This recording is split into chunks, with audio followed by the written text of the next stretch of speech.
Hi guys. How's it? Good. Hi Sholin. Hi Chris. Hello. Hi Alex. Welcome to Burning Questions. Guys, for today we are looking at an article from our beloved Tariq Khan. And yeah, guys, if you're looking to read any of our articles, just go check them out on freedomadvocacy.net. We write cool stuff, and yeah, we bash the government a lot. So, guys, this article, oh well, am I allowed to say that? Do we actually? This is a safe space. Wow. Thank you, fam. Thank you. So, guys, this article basically ties in with what Sholin and Alex and Chris were talking about, which is Eskom and how it's actually a failed thing. Let's call it a thing. I don't think we have to call it another thing. So, guys, let's go straight into the comments. And yeah, so the first comment is compelling reasons for privatization. Sadly, the government won't let any of the SOEs go as they are its cash cow via corruption. Alex, do you think privatizing Eskom will work for South Africa? I think it could certainly help, or certainly just opening up the market to independent power producers would definitely be a massive start. Also, letting municipalities and provincial governments produce their own power, giving a little bit more of a federal mandate to power production. But Debbie's nailed it there. I think. Well, I mean, does the private sector perform better than the public? I think a good example of where I think the private sector can step in where the state fails for sure. Like we were chatting about safety and security. Look at how many private security companies and policing forums there are, compared to the number of police officers and the struggles facing the police service. So I don't think there's any reason that power generation should be any different. Yeah. Okay. All right. I hear you. Next comment is from Jackie, and he, she, or they rather. Let me not be that person. And they say, I honestly don't know and always wonder what makes this Andre de Ruyter so headstrong and so determined that he can turn this around. I honestly wish that I had his courage. Sholin, do you wish that you had his courage as well? Yeah, something that's definitely admirable about Andre de Ruyter is his unwavering ability to call out the corruption and mess. As a CEO of his own organization, Eskom, he has exposed a lot of major corruption happening with corrupting the contracts and so forth. And many people will at times even get assassinated for saying things, exposing things like this. And it's no joke.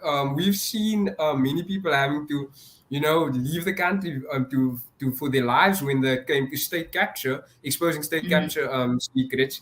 Here, this man is CEO, and he's calling out everyone that is doing the things illegally.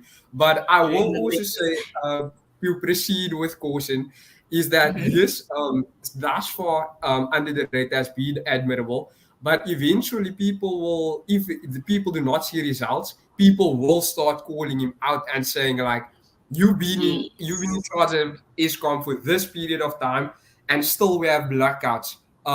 Clearly there must be a problem here. My thing to him would definitely be is his courage should not only be filled with words, but it needs to be followed by actions.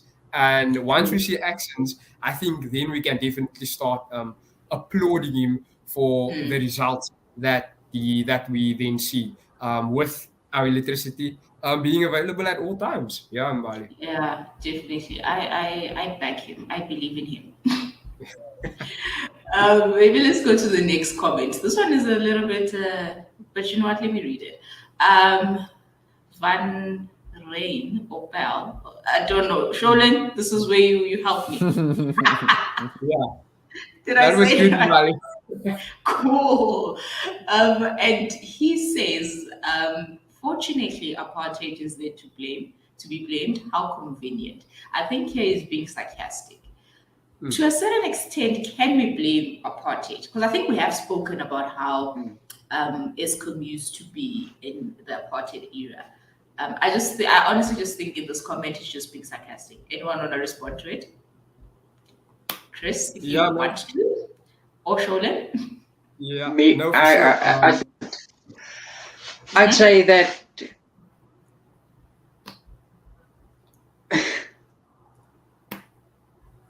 tell him go ahead, it's fine. Oh, okay, yeah. So what I was about to say was that it is apartheid is always a convenient villain for these politicians, leaders who are unable to provide us with any results right now. Bro, And like then, Biggie Tsele saying that he was in flippant Robben Island and his mom was a kitchen girl and his mom was a parent boy. My guy. Yeah, exactly, Mbali. That's exactly on point. It's like, guys, we absolutely understand that there was major suffering in this country, that there was major injustices done to many people of color in this country. Absolutely. But my guy, it's 30 years later. Many of these leaders and politicians have had 30 years do you know what, fix things and turn things around in a major way. But instead, what we are seeing is that they are lining their own pockets and filling their own trust funds for themselves and their children's children one day. That's literally all they're caring about right now. Is to take as much money as they possibly can, and they will literally still turn around, be implicated in corruption, and still tell us the white man is trying to bring them down. I'm like, what? How, Sway? How? Like, make it make sense. The next comment, which is, I don't know how you guys will feel about this. Juma K, can't pronounce that. I'm sorry, Juma. Love you loads though. The problem is foreigners. Chris, it's a simple, straightforward comment. He says no. Way off. Oh, hell no. It's way off. Ain't no way, boy. But it's people like I don't think I can say anything more than that. Just no.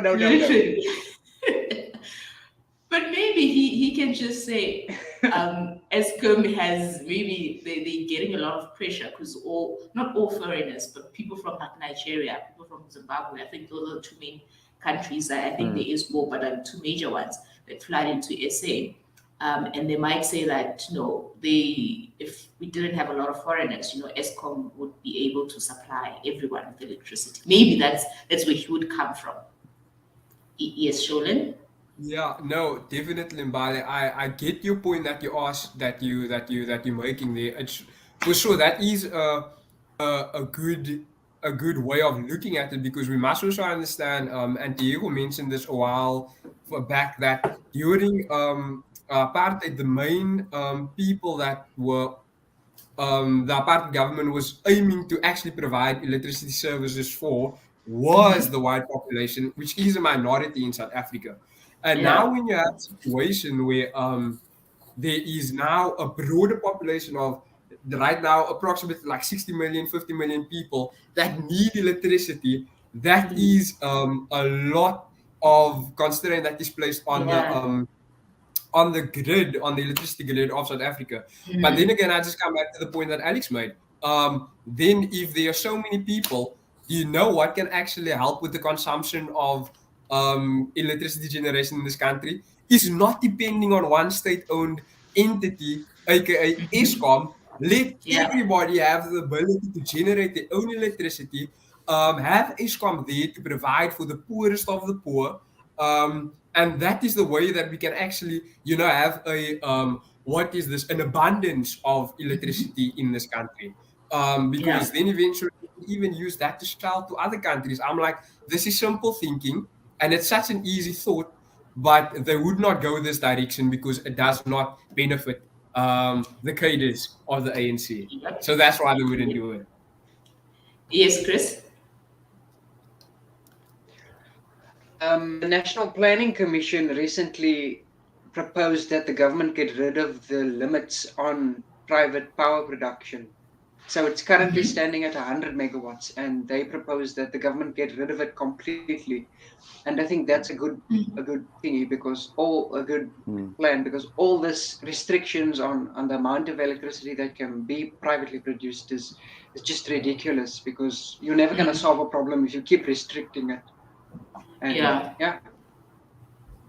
True, Chris, definitely. The next one, I think the next and the last one, is from Edward. And Edward says, Cyril is the rotten apple here. If Cyril gets kicked out, you will have no more load shedding. I don't know about that. He's eating from the gravy train slowly but surely. Okay, Cyril is the rotten apple. When he goes, we'll not have load shedding anymore. Alex, true or false? That's a trick question. I love that he's eating that gravy train, man. That is such a great sight.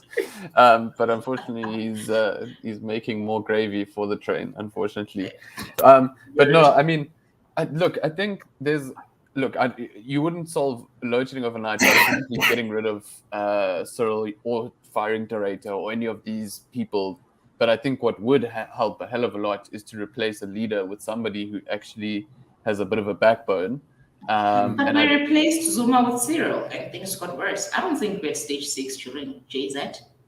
I think things have just gotten so progressively worse since then, and that kind of, nothing's really changed. I mean, there's still people who are employed at Eskom who shouldn't be there. There's brain drain at Eskom. People took voluntary severance packages.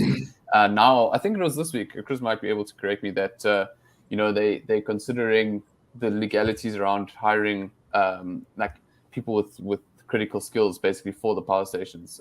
Chris, I don't know if that is the case. Yeah. Okay. Yeah. Yes, Exactly. So yeah, I mean, I think changing the leadership. If you get Cyril out, because he's the head of the ANC. The ANC is the problem. So if you get rid of him, the fish rots at the head. So yeah, I agree with Edward. Spot on. Let's do that. Okay, guys, and the last comment says, thanks, ANC. That is a sarcastic one, guys. Trust me, I know. They told me. Just in case people think that we're praising the ANC. No ways. Guys, thank you so much for joining me on this episode of Burning Questions. Remember to follow us on all social media platforms at Badger of Liberty. And remember, your freedom is worth fighting for. Yeah. I'm just trying to also believe that myself.